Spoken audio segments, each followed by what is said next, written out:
Aquí hay un problema interesante, tal vez un poco incómodo por el planteo, porque a mucha gente le molesta que nosotros hacemos planteos crudos de la realidad. Entonces nunca son puros, nunca son ideológicos en el sentido de, bueno, arengamos una multitud y tenemos por lo menos una parte del lado nuestro y otra parte que nos odia. En general, mucha gente se molesta porque desde la crudeza tenemos posiciones que parecen idealistas, pero las reflejamos con cierta dureza, y esa dureza tiene que ver con cómo es la realidad de verdad. Como tuvimos la oportunidad de conocer, de vivir, de aprender, y tratamos de alguna manera de transmitir esa experiencia para aquellos que no la han tenido. Inclusive a veces es un poco hasta desilusionante para nosotros, tenerle la cuestión está casi como diríamos de ir y pinchar el globo de la ilusión de cada uno, de mucha gente que cree en cosas que no existen. Por eso se nos ocurrió hoy hablar de este tema. Me acuerdo que ayer veníamos charlando en el auto y surgió el tema, digo, bueno, podríamos hablar un poquito, porque fíjate que hay un patrón, cómo la determinación funciona como un eje de poder.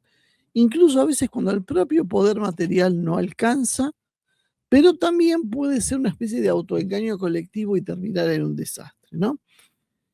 ¿A qué le llamamos determinación y por qué es algo tan importante? Determinación no es una bravata, no es hacer un discurso incendiario, es una combinación de acciones. Es tener primero una voluntad sostenida política, no un arrebato de 48 horas.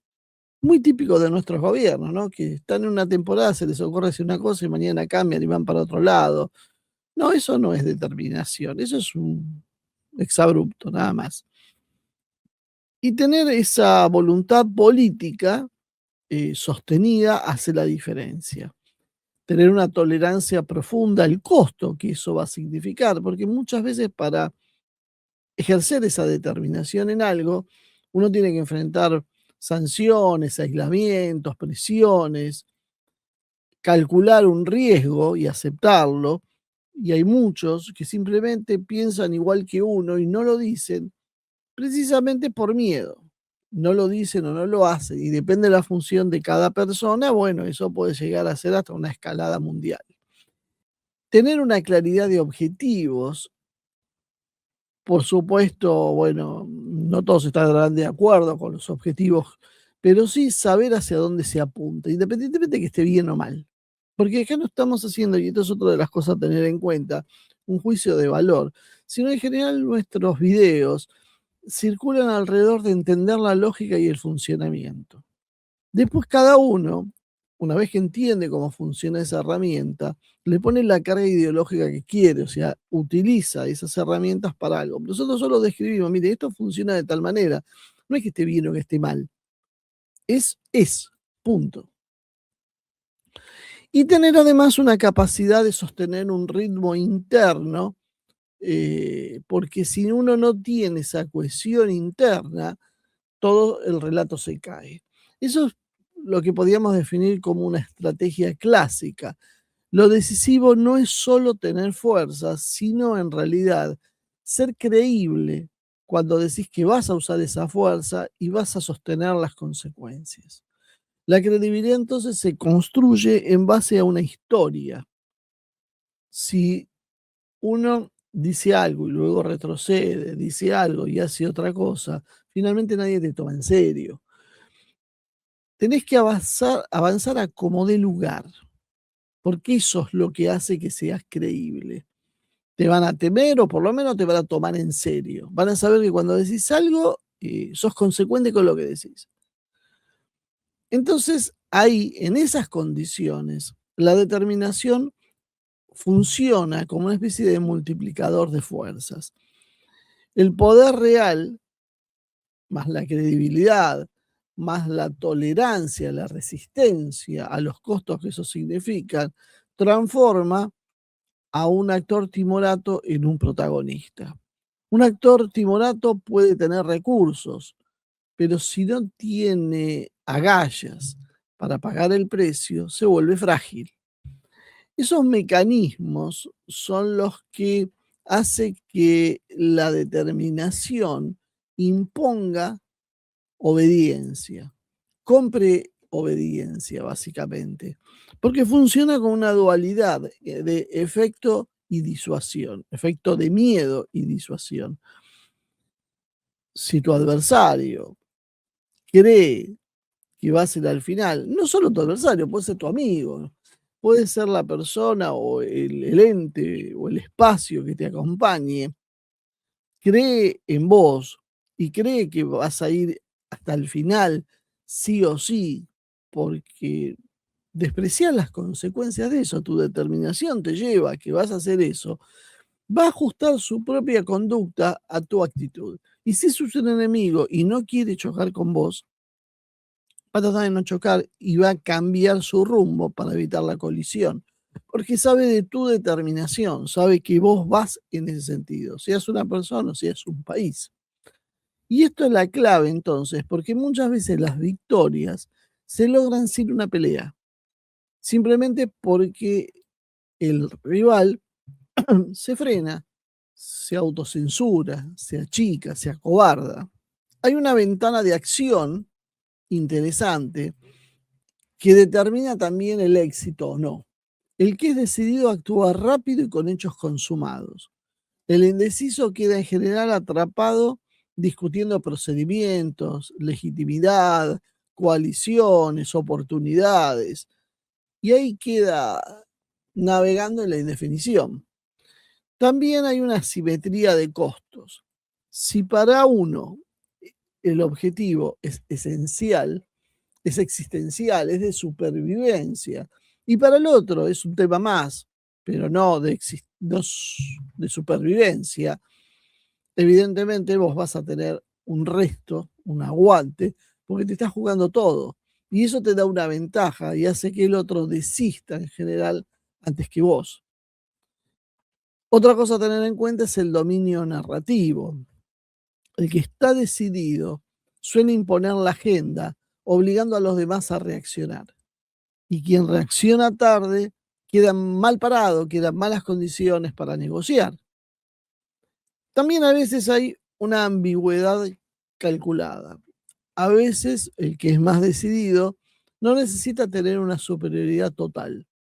Solo le alcanza, necesita que el adversario no sepa hasta dónde está dispuesto a llegar. La incertidumbre es lo que disuade. Si vos no sabés hasta dónde es, el famoso tema de las líneas rojas, por ejemplo, eso produce una disuasión. Vos no sabés, la estrategia, por ejemplo, de Rusia es no decir exactamente cuál es la línea roja. Y eso funciona como disuasión, porque uno no sabe en realidad cuándo va a venir la respuesta. ¿Cuál es la verdadera roja? Más o menos lo intuye, pero si uno no quiere confrontar, se retrae para evitar llegar a esa línea roja, que si la vería con claridad, eh, iría un poco más allá. Entonces la ambigüedad calculada es parte de la estrategia política en general. Y también tenés que ser consciente del límite, porque si no, jugar a la determinación, pero sin tener un respaldo suficiente, es jugar a la ruleta rusa. Porque la determinación no reemplaza los hechos reales y concretos del mundo. La logística, la economía, la inteligencia, la industria, el marco de alianza, el poder militar, la capacidad diplomática, todos son factores que juegan.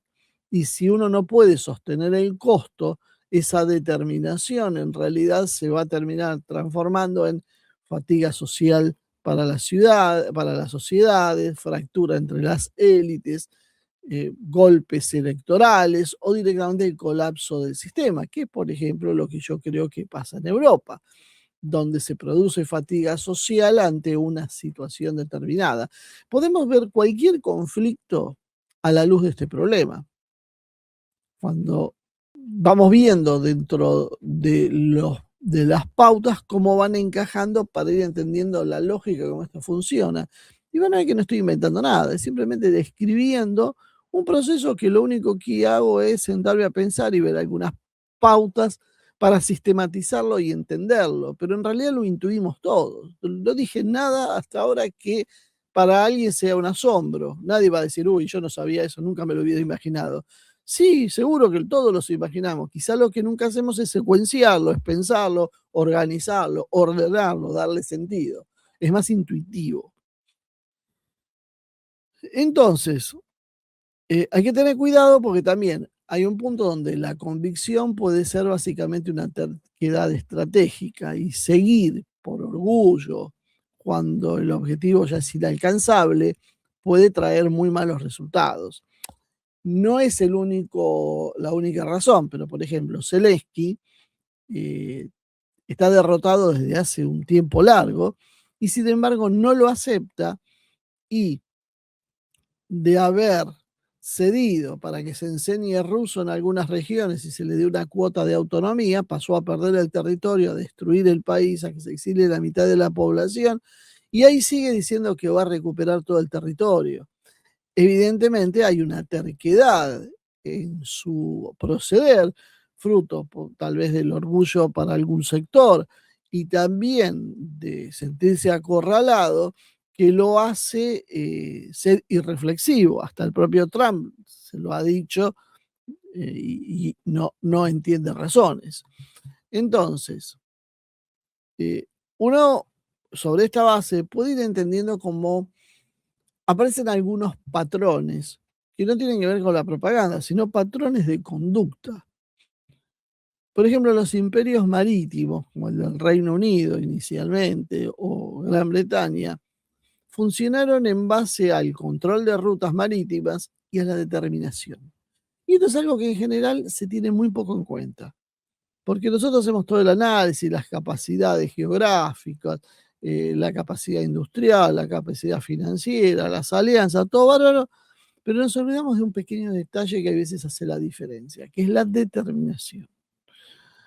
El mundo anglosajón históricamente maximizó algunos hechos. Por ejemplo, la proyección naval. Por eso en la geopolítica, dominada por el pensamiento anglosajón, da un valor extraordinario al control de las rutas marítimas, a las finanzas, a los bloqueos, a la inteligencia, al sistema de alianzas y a una diplomacia muy pragmática que los ha catapultado a hacer lo que llegaron a hacer. Básicamente esto lo podíamos ejemplificar de alguna manera como prepotencia. Lo que pasa es que prepotencia ya implica una calificación tal vez moral, eh, pero creo que grafica bastante bien lo que quiero decir, porque la prepotencia es el reflejo de algo calculado y pensado. Si vos controlás el comercio, el seguro, el crédito y los mares, la determinación tiene mucho más poder que si no lo haces. Entonces una cosa alimenta a la otra, una cosa se apoya sobre la otra, pero la determinación es clave para cristalizar esa supremacía en otras áreas que sin la determinación se diluye. Vemos entonces un patrón histórico. Para imponer las reglas propias, estas potencias, las potencias anglosajonas, por ejemplo, apelan a presentarlas como el orden, como la libertad de navegación, como el derecho o las reglas. Eh, pero básicamente esto que se presenta como una cuestión de orden moral, cuando hablamos de libertad de navegación, libertad de comercio, eh, en realidad de lo que estamos hablando es de arquitectura de poder. Después está otro campo que son las potencias continentales, como es el caso de Alemania o de Rusia, que tienen una determinación más ligada a la seguridad. Las potencias terrestres básicamente se basan en la profundidad estratégica, en las fronteras, en las zonas de amortiguamiento, las buffer zones, y hasta cierto temor al cerco. Fíjense cómo el enfoque es distinto a las potencias marítimas. también tienen una tradición de negociación dura y de consenso, entendiendo cómo acomodar la correlación de fuerzas, no en base a una deliberación idealista, sino real y concreta. Eh, China, por ejemplo, tiene además una característica de paciencia estratégica más que impulsividad. China no es un país de arrebatos, como sí lo es Estados Unidos. Aunque es un país de arrebatos, pero vamos a ver que tiene una consecuencia también a largo plazo. China básicamente es una nación que a lo largo de su extensa historia siempre juega con el largo plazo y con una política de incrementalismo, podríamos decir. Evita los choques directos en la medida que puede, eh, trata de construir lo que parecen consensos, pero en realidad más que consensos es prudencia operativa, porque China apuesta al crecimiento y al desarrollo sin disparar coaliciones opositoras, antichinas, antes de tiempo. China por ahí sabe que va a chocar con determinadas posiciones, pero no las gatilla antes del momento exacto. O sea, trata de estirarlas al máximo para llegar a esa confrontación en la mejor posición. La determinación china entonces aparece más como algo que tiene que ver con la persistencia de años, de décadas, de siglos inclusive, más que con políticas de shock que se reducen a días o semanas o tal vez algún mes. Otro ejemplo es Israel. Israel combina la determinación existencial con la superioridad cualitativa. Eh, Israel tiene una percepción existencial extraordinaria. Ellos tienen muy claro que siempre juegan a todo o nada y por eso desarrollaron una doctrina de disuasión extremadamente dura, probablemente una de las más duras del mundo, y tienen una cultura política donde dudar es castigado, donde tiene un precio muy caro dudar. La política israelí es de actuar decididamente y sin pedir disculpas. No duda Israel. Y eso explica por qué un país de 9 millones de habitantes amenaza chocar con uno de 80 millones como Irán, y mucha gente pronostica que inclusive lo va a derrotar, rodeado además de un ambiente relativamente hostil de países islámicos que consideran que Israel es un agresor. Y a pesar de todo, Israel se mantiene. Eso tiene que ver mucho entonces con la convicción y con el costo, porque Israel ha trabajado mucho en su legitimidad internacional, ha construido múltiples frentes de apoyo. No es casualidad que en Europa y que Estados Unidos históricamente han apoyado y han rearmado al Estado de Israel. Y en las escaladas, el propio Israel se vuelve muy difícil de controlar, precisamente porque se mueve en base a la convicción y el costo. Israel está dispuesto a pagar altísimos costos, y de hecho los paga, por su política, cosa que otros países no se animan a hacer porque no están dispuestos a pagar el costo de vivir como se vive en Israel y de, básicamente, no solo vivir bajo la presión interna que vive Israel, sino la amenaza de guerra constante con todos los vecinos. Eso es un costo que Israel asume y que le da esa determinación que tiene. No siempre en las grandes guerras el que aguanta gana. A veces en los conflictos largos suele imponerse un actor que tiene una mayor capacidad industrial y una mayor tolerancia al costo social. La determinación decide mucho al inicio, porque funciona también como hechos consumados, pero al final termina también pesando la economía, la demografía, la capacidad de producción de munición, las alianzas, la resistencia en general.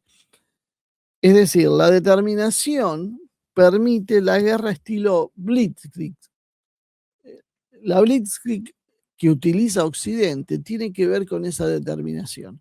Por eso, Occidente quiere llevar el campo de la guerra a la confrontación violenta y acelerada y rápida. Está preparada las Fuerzas Armadas de Occidente para actuar como actuó un poco la Fuerza Delta el otro día en Venezuela.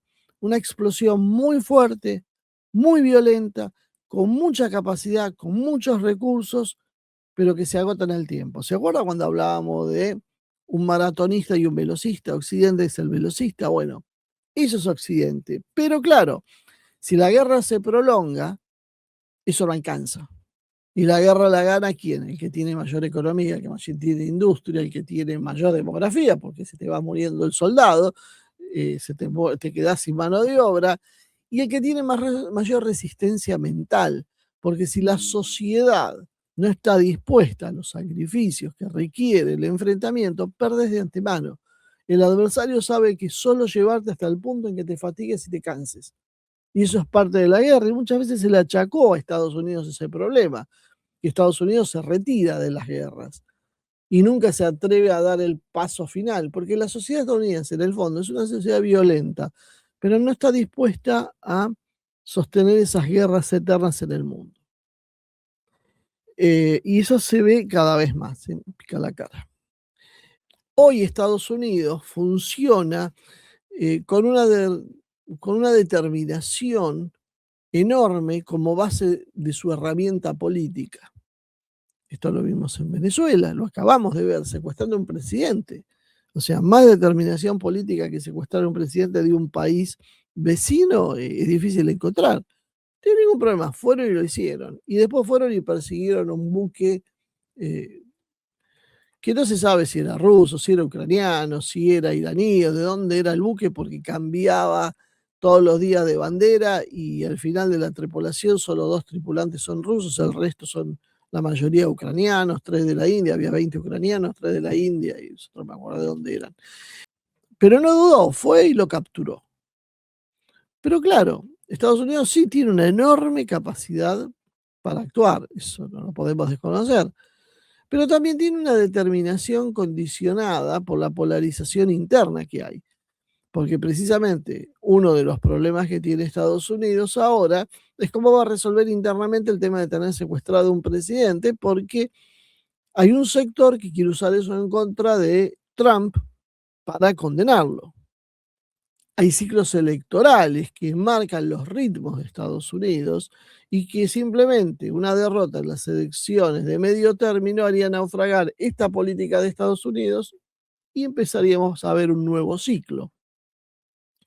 Hay un costo reputacional y una opinión pública que cada vez tolera peor las guerras largas que no tienen victorias claras.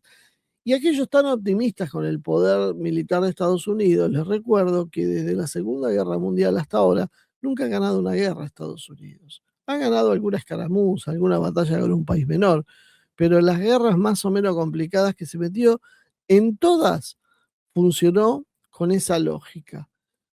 Golpe inicial, avance inicial, instalación inicial, mucho poderío y faltó la resistencia. Se fueron quedando sin nafta a medida que el conflicto transcurría y se terminaron retirando.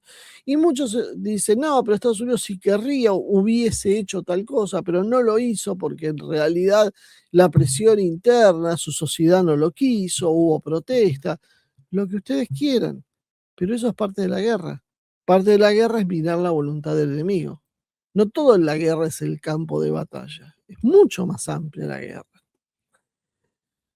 Entonces lo que empezamos a ver es un patrón mixto.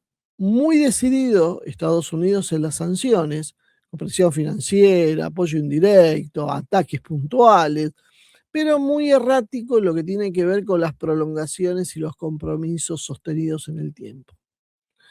El Reino Unido es otro también para analizar, que tiene una altísima determinación cuando tiene que ver con su seguridad estratégica. Otro que se infla para tratar de aparentar más de lo que es. Rusia apuesta a que Occidente en realidad contenerlo a Occidente, mientras Occidente se agriete, se fragmente, se canse, sus gobiernos caigan. Entonces, Rusia se basa en una determinación fruto de un control interno firme, un aparato de seguridad importante, una industria militar que se reorienta y una narrativa de amenaza externa que une al país. China tiene una determinación selectiva y un consenso como método de expansión, como decíamos, porque evita pagar al máximo costo si puede avanzar por atajos, si puede avanzar entonces por el comercio, la infraestructura, si hay dependencia tecnológica, cadenas de suministro, todo eso son cosas que las va sopesando. No es un poder blando tampoco el de China, es una forma de poder donde la determinación no es sistemática, no es teatral como a veces es la que tiene Estados Unidos o la que tiene Israel. Hay un punto clave hoy, es que si el entorno se vuelve hostil para China, bueno, puede ir variando la posición de paciencia a una posición más coercitiva. Pero esto no lo hace por su temperamento, no es porque al chino le nazca ser más violento, sino por necesidad, porque se siente acorralado y bueno, tiene que actuar. En el caso de Israel es bastante claro que tiene un entorno hostil y su gran determinación entonces es el escudo. La determinación israelí tiene una lógica muy clara, es que si se percibe que Israel cede aunque sea un centímetro, el entorno hostil lo va a percibir y eso va a abrir una grieta que lo va a llevar al colapso. Entonces Israel no puede permitirse el más mínimo signo de debilidad. Y esto también a su vez se empieza a transformar en una especie de trampa, porque cada determinación de fuerza que hace Israel para no dar esa sensación de determinar genera nuevas motivaciones de revancha de sus enemigos. El Frente Informativo Global hoy inclusive castiga victorias militares y hoy la guerra no es solo en el terreno, sino tiene que ver con la legitimidad que se consigue internacionalmente, con las alianzas, con el abastecimiento, la opinión pública propia. Y ahí solo con determinación no le alcanza a Israel. Y eso es lo que lo hace crujir por dentro.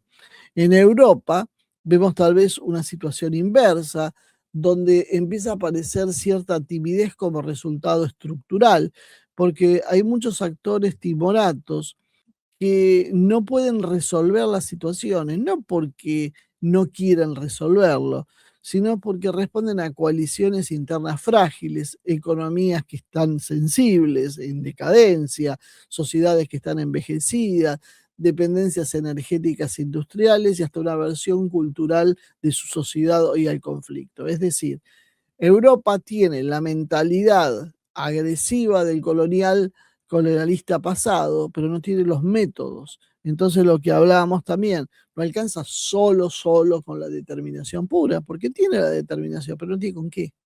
Entonces está desafiando a Rusia, que tiene con qué, y espera a Rusia, porque sabe que todas esas tensiones internas, todas esas flaquezas que tiene Europa, en algún momento, a la larga, van a terminar haciendo explotar el conflicto. Básicamente eso hace a Europa dependientes de quien impone el ritmo, y el ritmo se los está imponiendo Rusia. La determinación manda entonces cuando el rival duda, pero tiene un costo a pagar. Esta tesis sólida, creo, en un punto, que es que la determinación le da una ventaja psicológica y política al que actúa y fuerza a los otros a replegarse, aunque deberíamos hacer dos consideraciones. Una es determinar qué es verdad y qué no, cuándo nos están vendiendo humo y cuándo no. Porque si al primer shock real eso se quiebra, se rompe, bueno, empezamos a ver que esa determinación no tiene estructura que la sostenga. Una determinación sostenida exige una base social importante Y si el pueblo, por ejemplo, no acompaña el esfuerzo de guerra, la élite se queda sola y eso no tiene futuro. Por lo tanto, el uso práctico es tener cuidado, sobre todo en las naciones medianas que intentan jugar a ser un imperio, pero después no le da la capacidad. Es decir, tienen la voluntad de hacer determinadas cosas, y eso es la gran ventaja inicial, pero no les alcanza y no lo pueden sostener con el tiempo. Entonces, para hacer un imperio hay que tener la determinación más la base material. Es decir, no pueden competir, pero por fuerza bruta. Y tarde o temprano vas a perder credibilidad. Entonces, ¿qué le queda a los países más chicos? Elegir menos intereses vitales, pero defenderlos con mucha fiereza. Tener capacidad para construir eh, eh, castigos económicos, jurídicos, diplomáticos o tecnológicos para que te puedan tomar en serio. Si no tenés la posibilidad, es un poco el palo y la zanahoria. Si no tenés el palo, no alcanzás solo con la zanahoria. Entonces, se necesita evitar hacer amenazas que no se puedan cumplir, porque eso te va a terminar haciendo perder reputación a la larga. Si yo amenazo con que voy a hacer algo y pasa el tiempo y no lo hago, es un problema. Eso le ha pasado mucho, por ejemplo, a los países árabes, que han amenazado durante décadas que van a arrasar a Israel, nunca lo hicieron, y llega un momento en que cuando hacen una amenaza y dicen que van a mandar al infierno a todos los israelíes y que los van a hacer desaparecer del planeta, y qué sé yo, ya nadie les cree. ¿Por qué? Porque perdieron esa credibilidad.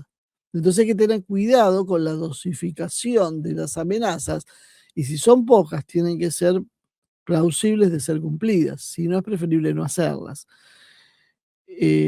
Por eso hay que generar unidad en 2 o 3 consensos básicos que sean importantes, como por ejemplo defensa, energía y finanzas.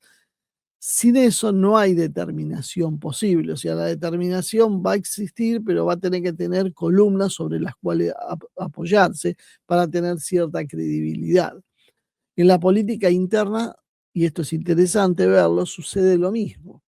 ¿Alguna vez se preguntaron por qué llega un gobierno como el de Milei al poder y hace lo que se le da la gana y tiene minorías en las cámaras, no tiene apoyo popular, no tiene apoyo en las calles, ni siquiera a veces tiene apoyo de los medios, y sin embargo los tipos hacen lo que se les da la gana?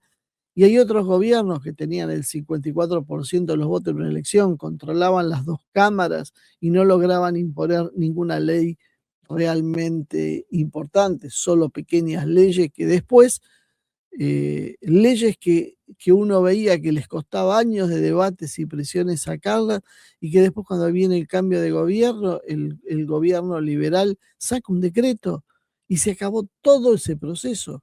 Uno estuvo años impulsando leyes y mayorías y consensos y demás para que venga otro y te anule todo con un decreto o te imponga algo por un decreto. ¿Por qué pasa esto? Por eso mismo, porque en la política interna también la determinación es clave y funciona como un multiplicador de fuerzas. En la política interna suele ganar el que marca el ritmo, no el que tiene razón o tiene las mayorías. Y ese es el gran descubrimiento, podríamos decir. Porque todos creemos, no, el que tiene la mayoría va a imponer su número. No, no. Ni siquiera el que tiene razón impone su número. Va a imponerse, básicamente, el que tiene la decisión y marca el ritmo de las acciones. Una minoría política decidida le puede ganar la partida a una mayoría dubitativa y de hecho lo hacen constantemente. En la política real, el que define de qué se habla, el que establece la agenda, ya por lo menos ganó media batalla de entrada. Y la minoría organizada instala un tema, impone un marco moral, te dicen que esto es inevitable, que esto es lo moderno, esto es lo que se viene, esto es urgente, y fuerza a los demás a responder en sus reglas. Por ejemplo, el aborto, por ejemplo, el matrimonio gay.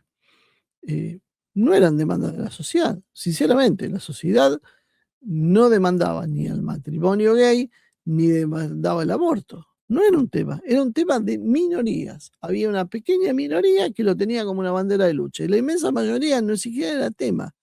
Y un día, ¿qué pasó? Instalaron el tema, le impusieron un marco moral, dijeron esto es lo moderno, esto es inevitable, esto es lo que viene en el mundo, esto no se puede retrasar más, esto es urgente, esto tiene un marco de salud pública y forzaron a todo el mundo a discutir eso. Insistieron una y otra vez hasta que lo metieron. Otro factor a tener en cuenta es la velocidad y la sorpresa. El que actúa rápido crea hechos consumados. El que pega primero pega dos veces. La verdad popular lo es también en esto. Se hace un decreto, se hace un reglamento, se hacen doblamientos, se hacen reformas administrativas, se hacen cambios en educación, cultura, contratos, licitaciones, deuda, un montón de pequeños cambios que después son irreversibles por inercia. Y esto lo vemos también constantemente. No hace falta el cambio constitucional. Hace falta por ahí un pequeño reglamento, un decreto, y eso va multiplicando y se va instalando y se va haciendo costumbre, y después llega un momento que ya nadie lo discute. Por más que la Constitución diga otra cosa, a nadie ya le importa, si ya está instalado. También la simetría de costos es otro factor a tener en cuenta, porque una minoría decidida acepta pagar costos que la mayoría no quiere pagar. Las minorías decididas son las que te hacen los conflictos, los que te arman los piquetes, si hace falta, los que hacen campañas de prensa, los que judicializan todo lo que se les antoja, los que generan escándalos. Y la mayoría es prudente. La mayoría prioriza la estabilidad y la paz interna y se paraliza ante la virulencia del ataque de la minoría. Y simplemente no reacciona.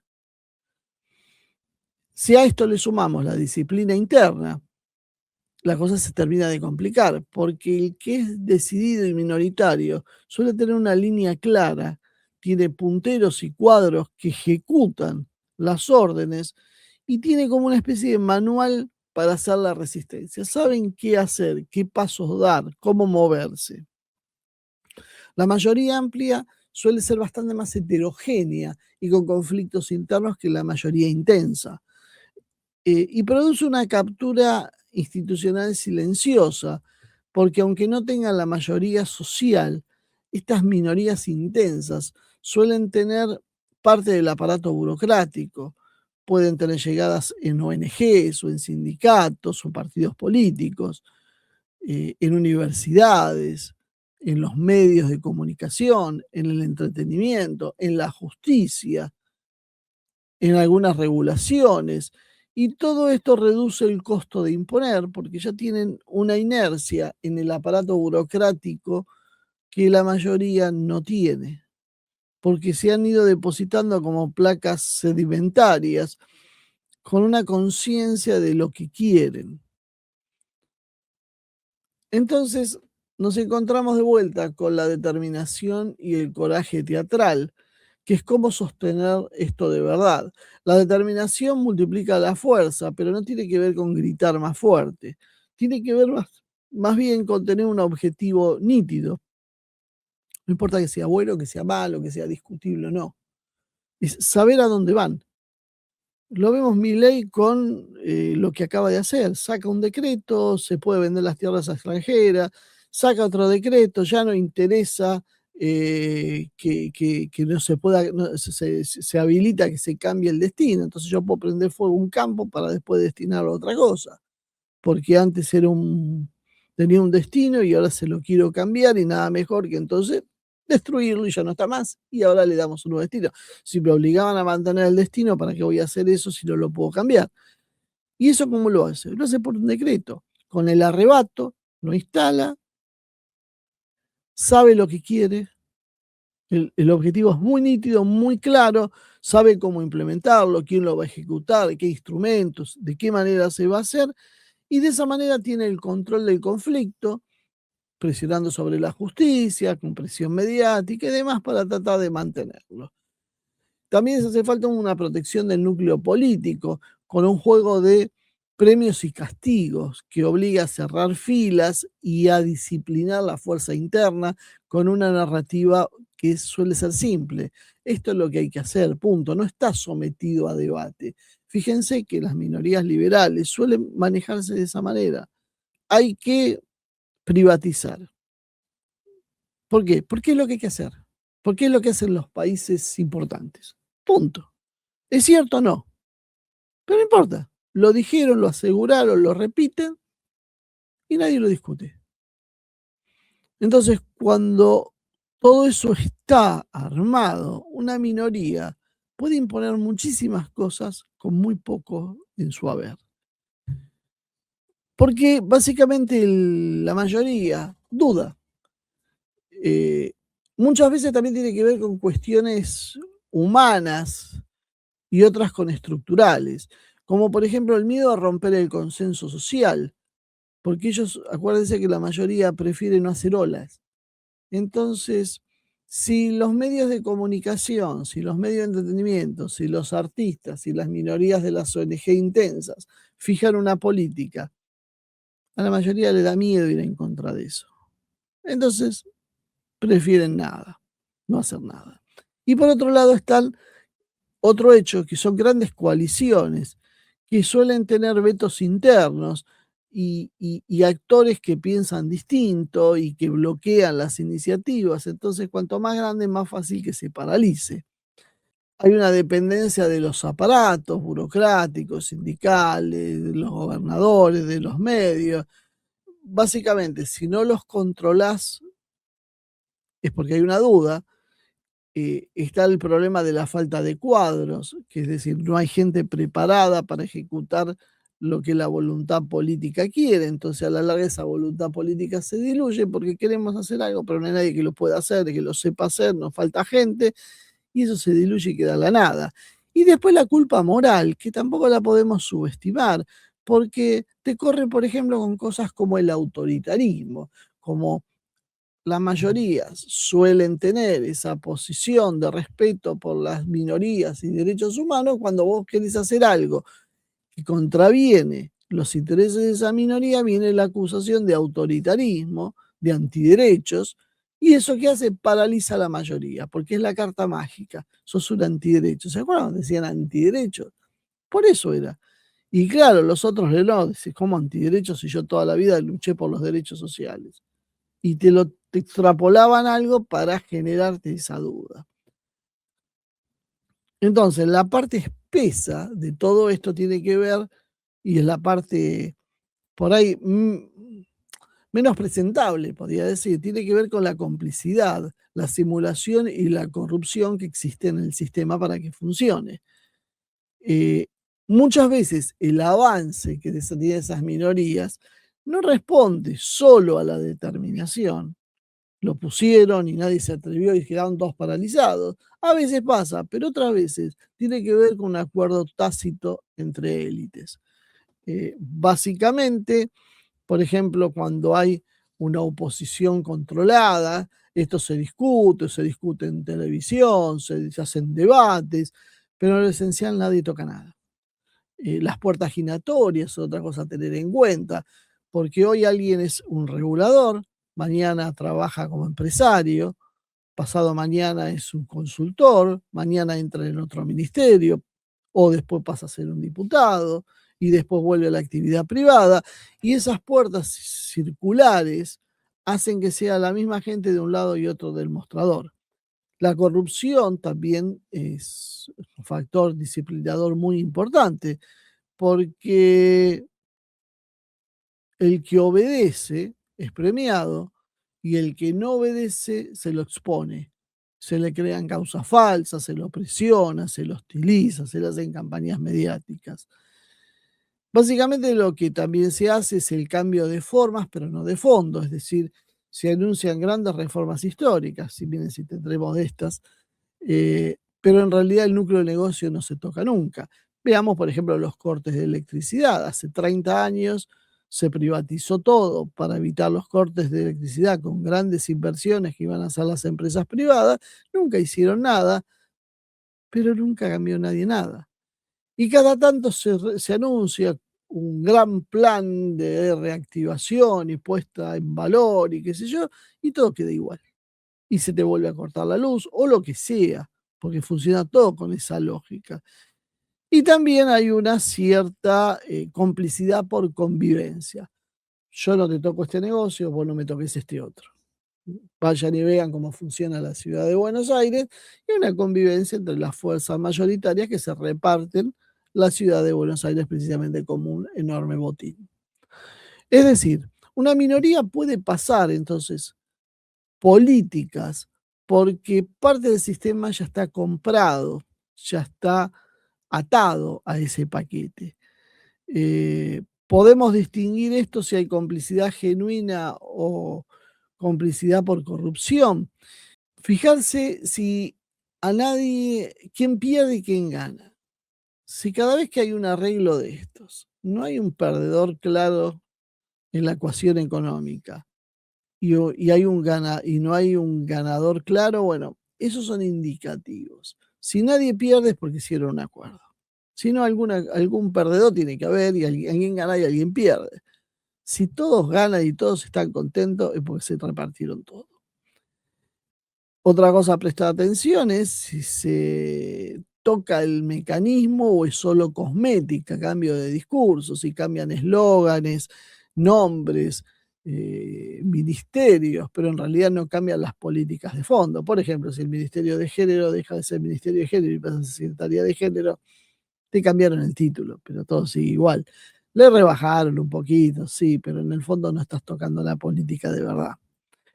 Y también si hay una ejecución sostenida o es solo un anuncio, porque en realidad uno tiene que hacer una reglamentación, hacer presupuestos, hacer nombramientos. Ahí es cuando se ve la voluntad. Y por eso cuando les interesa hacer algo, rápidamente viene la reglamentación, el presupuesto, el nombramiento. Si no, esto queda en el aire. Nunca se reglamenta, pero nunca se le da el presupuesto, se le reglamenta y se le da el presupuesto, pero nunca se hacen los nombramientos y para el caso es lo mismo, todo eso queda paralizado. Y una cosa más, que esta es obvia, los opositores votan u operan en forma extraña en los momentos claves de decisión. Bueno, si esto pasa una vez, pasa dos veces, pasa tres veces, no hay un problema, no es una casualidad. Es funcionalidad, están de acuerdo, están simulando, pero siempre cuando llega la votación hay alguien que se da vuelta, hay alguien que se enferma, hay alguien que tiene un viaje, hay alguien que le pasa algo para que la votación dé en el sentido que tiene que dar según el poder. Además, la corrupción es selectiva porque suele ser una herramienta de control político y de limpieza institucional que se utiliza para alinear la tropa. Y yo pensaba un poco como para ir finalizando, ¿qué debería ser una fuerza que no pertenezca al conglomerado anglosajón o israelí, que son los ejemplos de cómo se funciona imponiendo por la decisión?